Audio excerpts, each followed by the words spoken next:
It's like you're sitting a test. Yeah. And you're a math student and you sit a test. Yeah. And what I say to you before you sit the test, you know what, Phil, there's no need to sit the test. Here's your mark, B minus. Yeah. You're not going to be happy with that. I could have got an A. You should have let me sit the test. The problem with the test explanation for suffering is that if we were setting a test for our students, right, and we want to conclude that the person setting the test is this perfectly fair being, then the conditions for the test should be the same for the students. There shouldn't be one student who's given, like it's a maths test, I'm going to let one student have a calculator and the other one has to do all the sums in their head. Or one gets all the formulas and the other one doesn't. That's the beauty of Islam.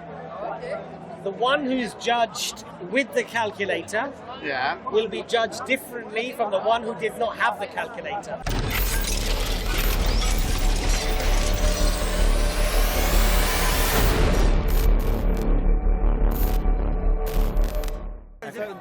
Okay. So if you look at all of these studies, what they look at is correlation. Because one thing you said really tellingly in your explanation, when you cited all of these experiences, as you said that they're trying to look at subjective experience. Yeah. And the problem is that we can't do that. So what we have to look for is we look for correlation. And the way the correlation is exactly as you say, we stimulate a certain nerves and certain neurons in certain places, and we look for a response. And then we use our experience as a first person human subjective conscious experience, and then we superimpose that upon whatever we're seeing. Yeah. That's really problematic because this is where we are, by definition, one step removed from the actual experience that the animal is having. Now, you can set up a system in which a robot, for example, will respond to stimuli in a very similar way to maybe a fish, or even events that are done. What do they call those? Woodlice. They've done really good experiments with woodlice where they almost mechanistically respond to changes in environment. We used to heat part of the box. There's no question about that. Yeah. So what we can't understand from any of these experiments is actually what is the animal experiencing. Now let's assume it's pain. We're still told that these animals will have some sort of compensation for whatever that was. Okay. Do you understand? So that's a conversation argument. Let me just respond to what your point, and then we can go on to the conversation argument. So one was, there's a correlation. So the correlation. So I agree, we can never know the subjective experience of another conscious being. But that's equally true of humans. I don't know what yours is, but all I can do is say, do you have similar brain structures? Do you have similar pain fibers? Do you have similar behaviours? Can I infer from your behaviour and your anatomy what's the most reasonable inference? Because I can't read your thoughts. So for all I know, you don't experience pain. The only way we as doctors, for example, if you came into an A&E with a broken leg, I have to ask you, are you in pain? Right. But we can do that. I've had people who come in. Right. We've x-rayed their leg and it's great. But I could be lying, right? Sure. You could be lying. But maybe I want sympathy. What I'm relying on. You would lie. Come on. What I'm relying on though is your explanation. Only when I speak to him. So the thing is, between human beings, it's a reasonable thing to do. For me to try and superimpose my experience onto you. So why can't I do the same with an animal? Because we're not the same. But I'm not the same as you, am I? No. I'm not identical to you. We are. We're not. No, we're not. In much more in a way. We are more similar. Obviously, we are more similar. So Agreed, we are more similar. And there's just on the animal experiment. So there's also an experiment done on, if you've heard of these experiments. This was done on I can't remember who the psychologist was. He took baby monkeys. Yeah. You've heard of the depression, the well experiment, where they put a monkey on its own for ages and it developed depression. They were trying So he did a similar study where he had a baby monkey with a fur-covered sort of object in a cage that would provide milk. Yeah. So it would go to that thing and it would take milk. Okay. Then they would scare it, and the monkey would rush to that thing and hug it, like it would do to its mum. Right. So what they then did was they put spikes inside this cage and then wrapped that in fur, this object. So when the baby monkey was hugging the makeshift mum, it would be painful. Right. It would be painful. Yeah. They gave, and this was also a place where they would go to get their milk. Right. Again, they scared it. Now, what they found was, despite the pain, the monkey was still going to that place where the mum was, because there's something inherent within human beings. Yeah, of course. And you see this with abuse. Yeah, children, but that just etc. speaks to our similarity, doesn't it? Well, maybe I'm making a point for you. So what this shows, what this shows is even if you looking at simple things that are noxious stimuli, non-noxious stimuli, there's something else going on that can override that. And you we'll agree with that. Yeah. Something about if you're given the choice, you can override these sensations. So it just clouds, for me, it confounds this whole concept of just correlating. No. Look, obviously, a parent will have a higher cost barrier to comfort their child. And terrible the point is, okay, obviously. But let's take another experiment. A mouse is given cheese. I hope I'm remembering this right. So the mouse is given cheese, and of course it eats the cheese, right? Unless there's a compatriot mouse that will get an electric shock, right? If it eats it, and then it stops eating the cheese. No, better experiment still. They did something similar with rats, right? Would a rat rescue another rat in a confined water where they're almost drowning? And what they found was they would rescue them, but they were quicker to rescue them if they had experienced the wet environment themselves, right?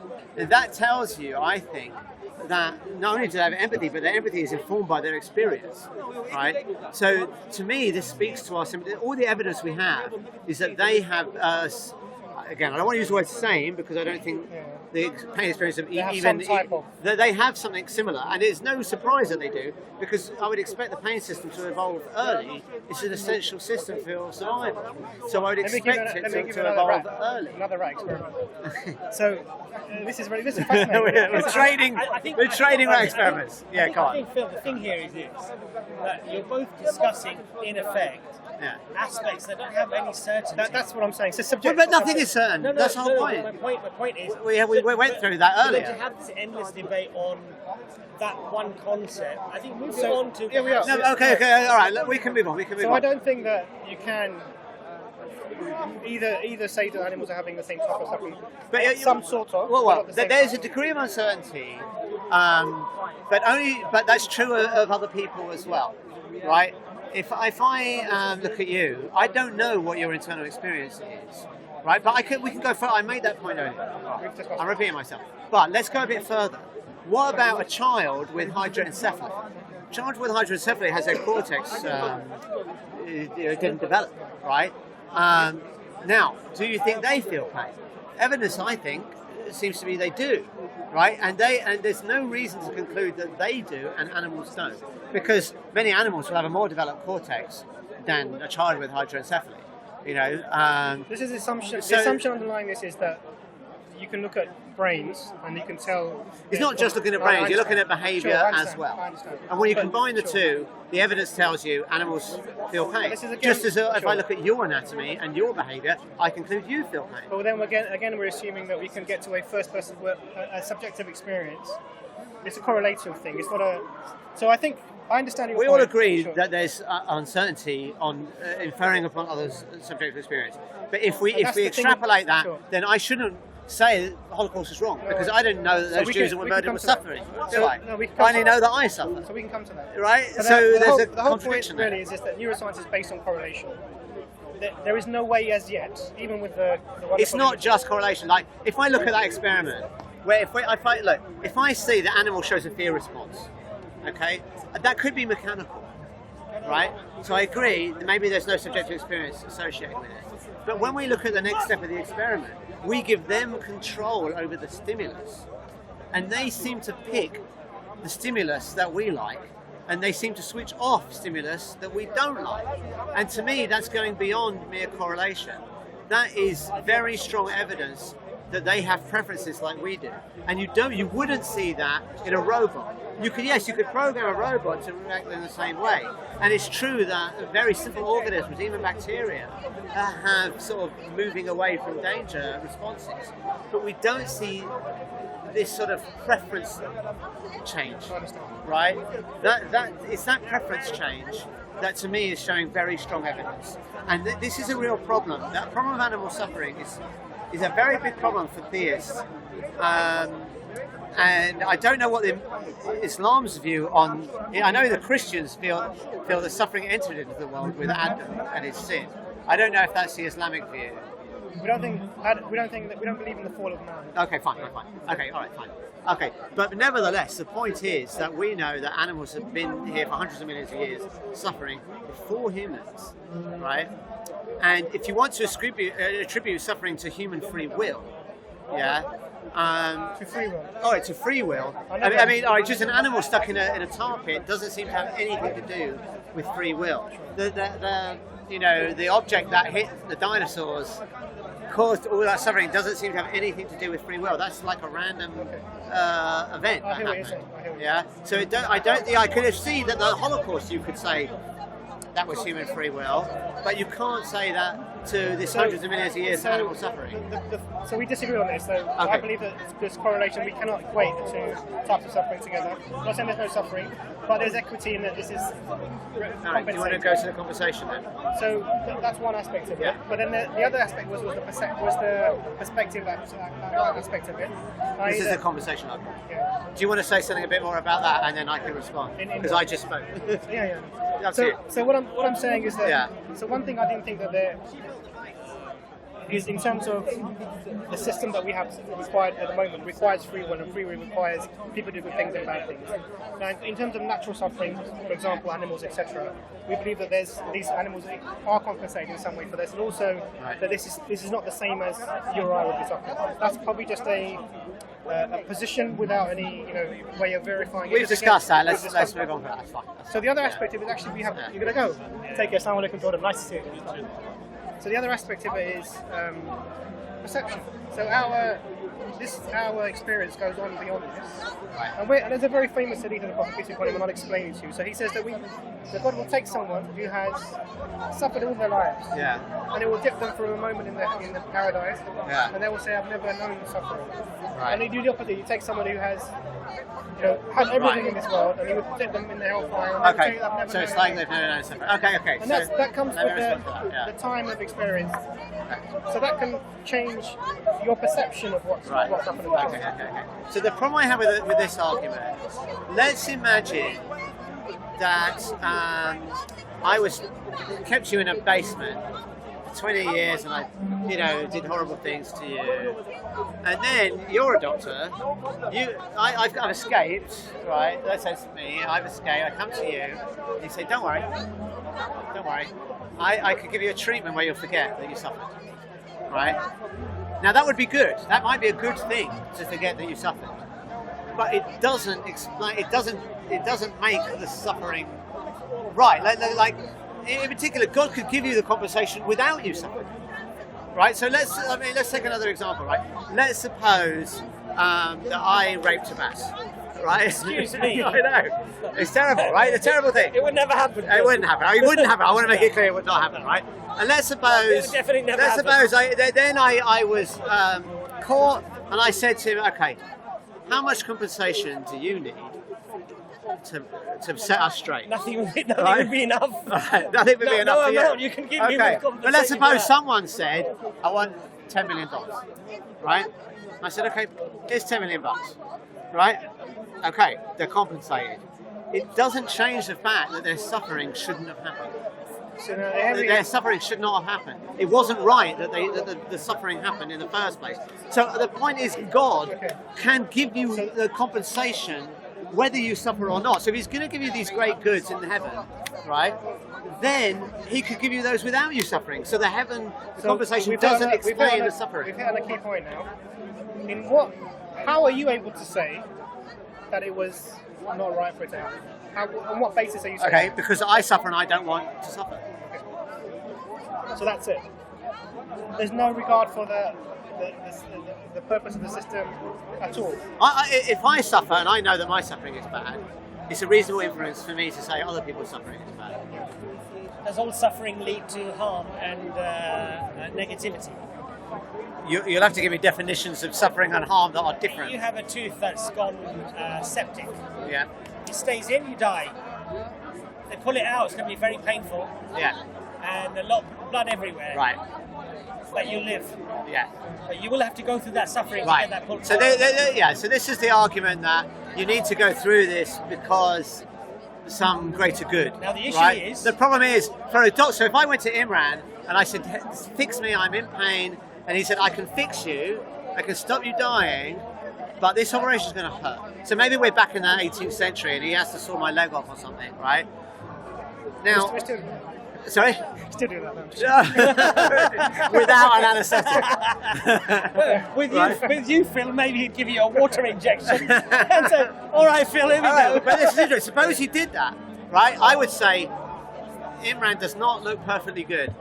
Because if he saw my leg off and he didn't give me an anaesthetic, and he could have, then we would say Imran should be struck off, right? That's bad. He could have given him an anaesthetic. Now God, he's not restricted. Maybe the doctors in the 18th century, they didn't have anaesthetics, so they had no choice but to let you go through the pain, right? But God is not restricted in that way. He doesn't have to let you go through the pain. There is an issue, and the issue is that if you're not allowed to do the action that would be negative, for example, how then can you be prosecuted, let's use those terms, for that action? Well, you wouldn't. No, if you couldn't do it, then you wouldn't be prosecuted. Yeah. Absolutely. So it's all you have to. It's like you're sitting a test. Yeah. And you're a math student, and you sit a test. Yeah. And what I say to you before you sit the test, you know what, Phil? There's no need to sit the test. Here's your mark, B minus. Yeah. You're not going to be happy with that. I could have got an A. You should have let me sit the test. So for me to judge you fairly in a just way, what was required is that you actually do the test. Okay, so you're saying it's a test now? So that's a different thing to compensation. So this is multifaceted. Yeah, no, that's fine. I'm just trying to delineate the issue. The problem with the test explanation for suffering is that if we were setting a test for our students, right, and we want to conclude that the person setting the test is this perfectly fair being, then the conditions for the test should be the same for the students. There shouldn't be one student who's given, like it's a maths test. I'm going to let one student have a calculator and the other one has to do all the sums in their head. Or one gets all the formulas and the other one doesn't. We would say, well, that's not fair. The teacher's a bitch. Right? And that's exactly what we see in the world with suffering. Some people seem worse suffering than others. It doesn't seem like a fair test. That's the beauty of Islam. The one who's judged with the calculator will be judged differently from the one who did not have the calculator. But that seems to me like a sort of self-reinforcing delusion. Like, whatever happens, I'm going to say it was fair. Like, even if it appears, what you're saying is, although it might appear to be not fair, it will be fair. But then, like, there's nothing you can say when you observe the world about whether God exists or not, because anything that appears to be the case, really there's a deeper truth. Phil, that's the problem. You see, when the mother takes the 3-year-old to the dentist to have that tooth pulled out, that 3-year-old has no concept of understanding what's going on. They're going to be screaming and kicking and scratching, even whilst they've been explained why they're taking the tooth out. You understand? We are 3-year-olds here, trying to understand. Speak for yourself. No, trying to understand. Trying to understand. I'm 3 3/4. Trying to understand the whole picture. Yeah, but that's unfair. With one pixel. But that's unfair because you conclude God exists and God is fair, right? So if I make the opposite conclusion, we've got the same 1 pixel, and you're saying that my conclusion that God is unfair is not justified because I only have this 1 pixel and I'm only 3 years old. But yet your conclusion that he is fair, you've got the same 1 pixel and you're also 3 years old. So that seems to be completely inconsistent. The difference is, as Imran has already indicated, that from you,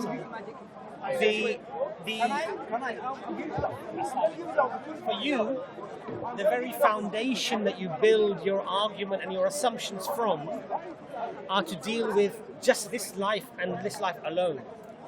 And so I'm giving you that there could be an afterlife. So what I'm saying to you, Phil, I'm going to give you that for the moment, right? And that what I'm saying is that doesn't help, because if you've got this compensation right? The compensation doesn't. The example that I gave is I'm trying to show that the compensation doesn't change the fact that you suffered unnecessarily. It might make it better, does two but things. it doesn't. It doesn't change the fact that you suffered unnecessarily. And a perfectly good God shouldn't allow unnecessary suffering. This is the other thing. So you attribute unnecessariness to it, and a required part of the system.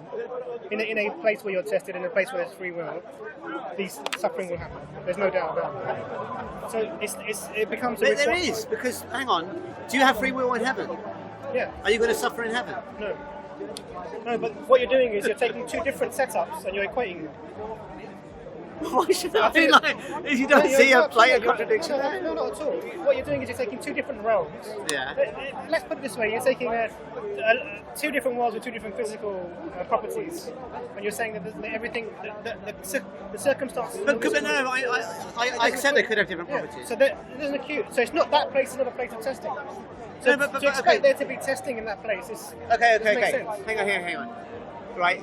I can give you that heaven could have different laws of physics, whatever, maybe no laws of physics, right? Whatever it is, right? The point is, God can put you in a scenario where you have two features. One, free will, and two, no suffering.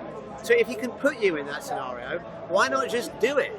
Because that's, see what you're doing. And also, he doesn't suffer, and he has free will. So why can't he create other beings that also are the same? Because you're sort of conflating different things, right? Phil never does that.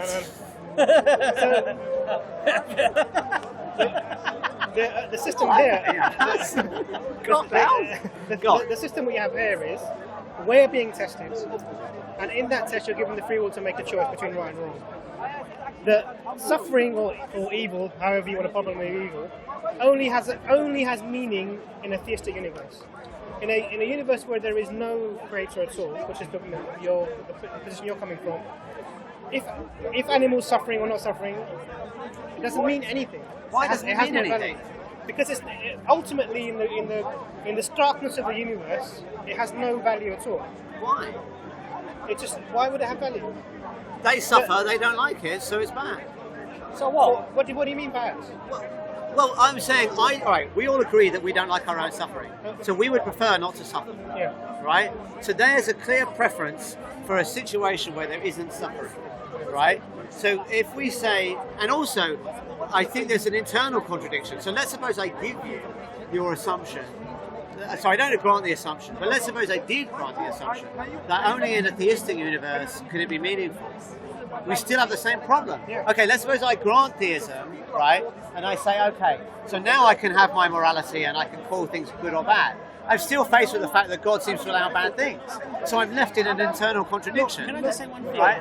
Very quickly. Yeah? Phil, if I said to you, I'm going to prick your finger, Yeah.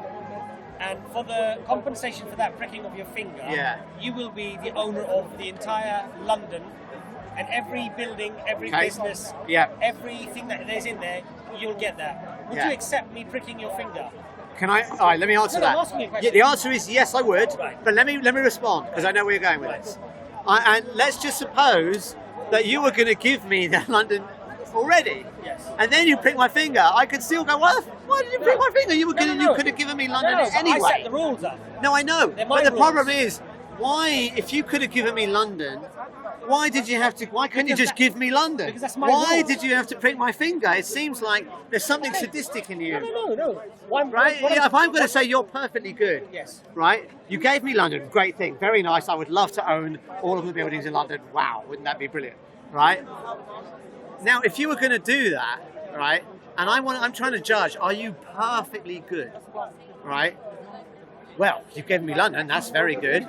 But you also pricked my finger. Why the hell did you do that? You could have given me London without pricking my finger. But bringing it back to That's the whole point. Bringing it back to the point that we're saying. Yeah. If I said I give you free will, you got to live for a day, one day. Okay. In that day, anything can happen. Okay. You can have bad experience, good experience. Now, those are my rules. You might not like them. Right. You might think, well, it would be easier just to get it for nothing. But in life, nothing is for free, right? You want to study, you got to work hard. You want to earn money, you got to go to work. You want to do anything in life. You want to lose weight, right? Like me and you, right? You've got to exercise, right? We all want to do that. Everything's a struggle. Yeah. Everything requires work, effort. Has bad and good, right? Yeah. Now, if I said to you, okay, you've got to live for a day, if you're a good person, you get the whole of England. But you know, you might have a toothache in that day. You might have. And if I said to you, but that's my rules now, and you've accepted my rules, and when we believe, in fact, when Allah creates all of creation, all of the offspring of Adam, we've had this covenant with God already. We agreed to this covenant to God. This is what we believe, and that's why we believe. How did we agree? I never agreed to it. No. This is the point. This is from a theistic point of view. We believe that we already had this covenant with God, and it was our choice, basically, that we will have this life and we will lead our lives according to. And so what did Allah say? Allah said, we sent you messengers, warners, people to make sure you don't go astray, that you don't have these problems, right? Now, however, during that one day, if you had the toothache and you had this, and the day was ended, now the day's ended, right? Yeah. I said, there you go, mate, there's the keys to England. Right. Would you complain to me about the toothache or the headache? If you could have given me the keys to England without the toothache... Really? You wouldn't? Yeah. You wouldn't even think about it. Let's put it this way, right? Let's put it this way. Imran's a doctor, right? Well, he's not a dentist, but let's say he's a dentist. People think I am, though. They think you are. Okay, so let's suppose... he's a doctor, right? So let's suppose he can give me some treatment. He's not a surgeon, but he can give me some treatment with painkillers or without painkillers. Now, I'm going to be grateful for the treatment with or without the painkillers.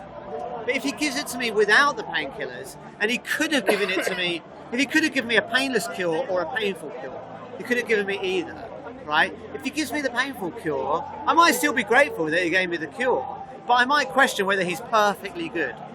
And the claim is here, God is perfectly good, right? So if he can give you this compensation, this is the whole point. In earthly matters, right? If I compensate you because I did some crime to you, right? I'm giving up something. Yeah, I've got a finite amount of resources. So we can see that there's some constraint on my compensation. But God doesn't have that. He can give all the compensation he likes without there's an issue this. with the analogy. It seems to be that what you're suggesting is that paradise or whatever is given to you as a compensation for your suffering, and that's not the case. It's a reward for your obedience. The suffering happens as a consequence of being in the world in a system which there is morality, freedom of choice. Now, so your reward is being given the choice to obey the Creator, etc. If you choose to obey the Creator, it might be difficult for you. So we see, for example, if you go to China, there are Muslims who are being put into camps, etc. Whatever that might be happening.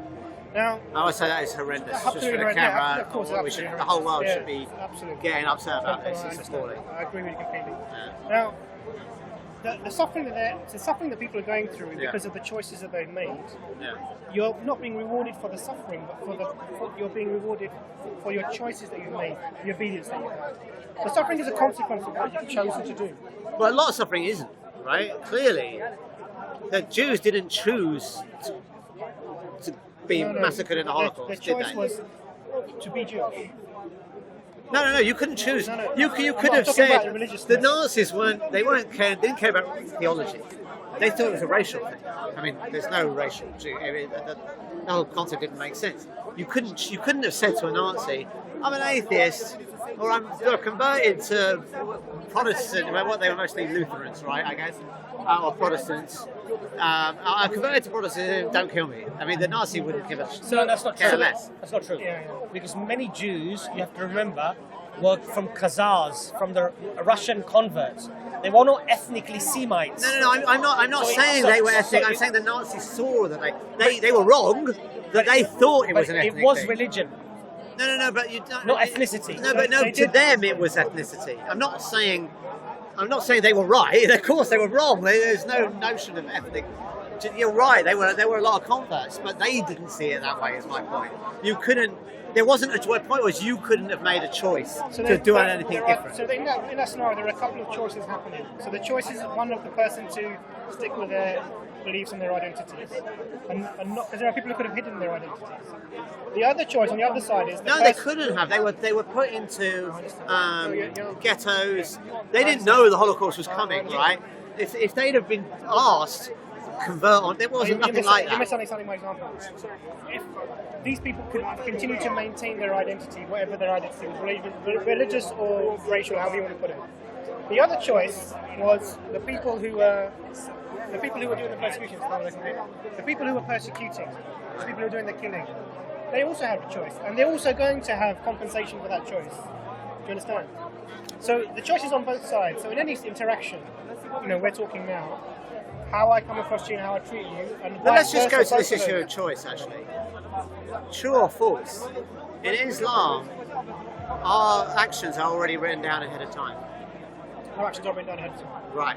True or false? There was a hadith where Moses and Adam are having a debate in heaven. And Moses says to Adam,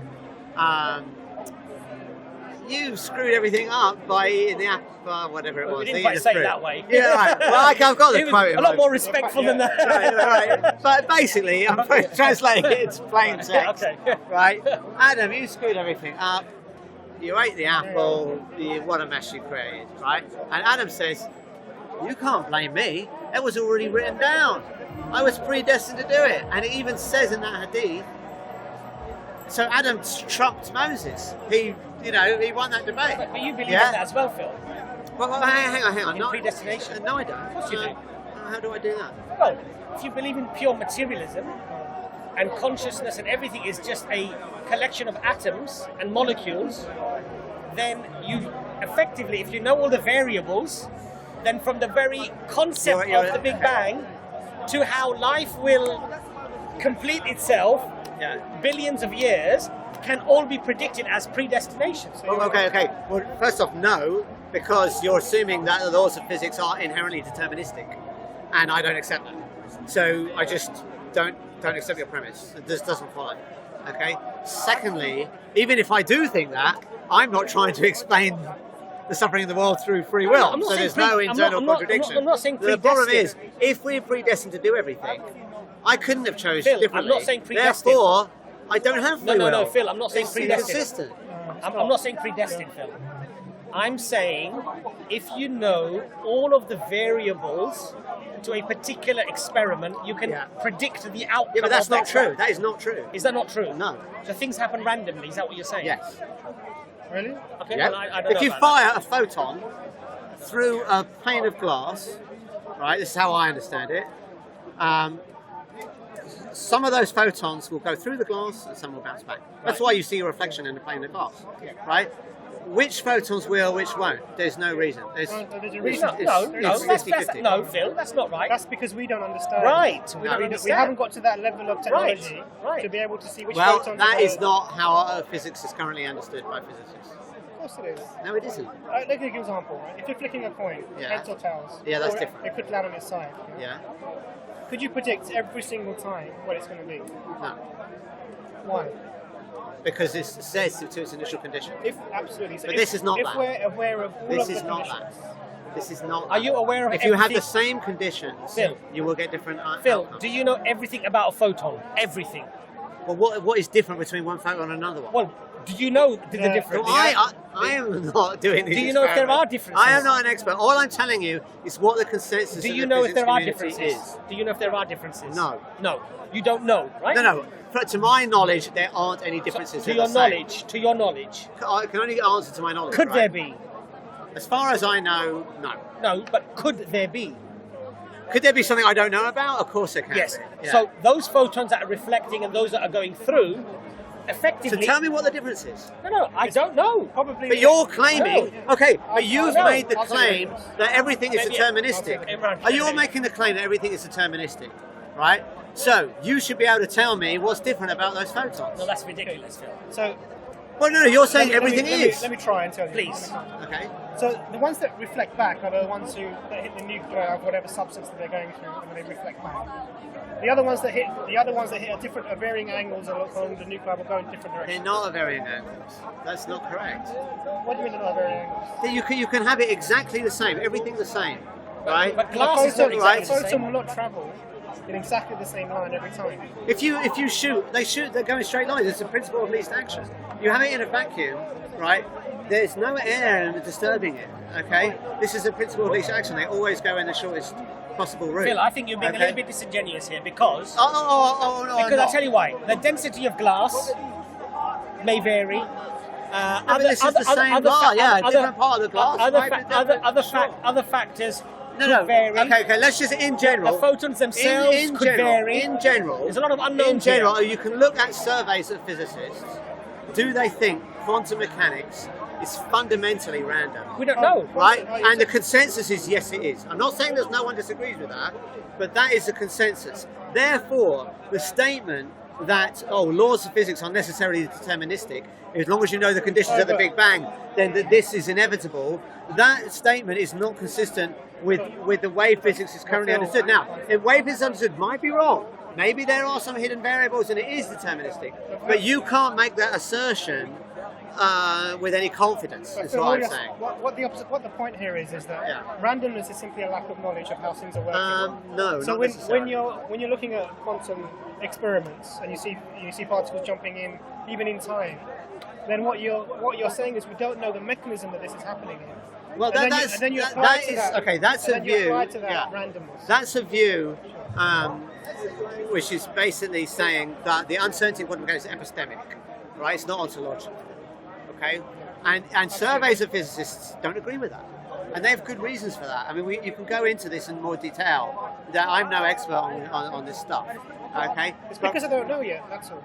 Well, that's an assertion. You can't prove that assertion. Well, it's logical that that's the case. Why is it logical that that's the case? Because once you know how something works, it no longer is a random occurrence. So, for example, if it's not a random occurrence, for example, if you see it's a circular argument. Phil, are we still studying quantum physics? Yeah, of course we are. If we believe that it's just random, how can we study it?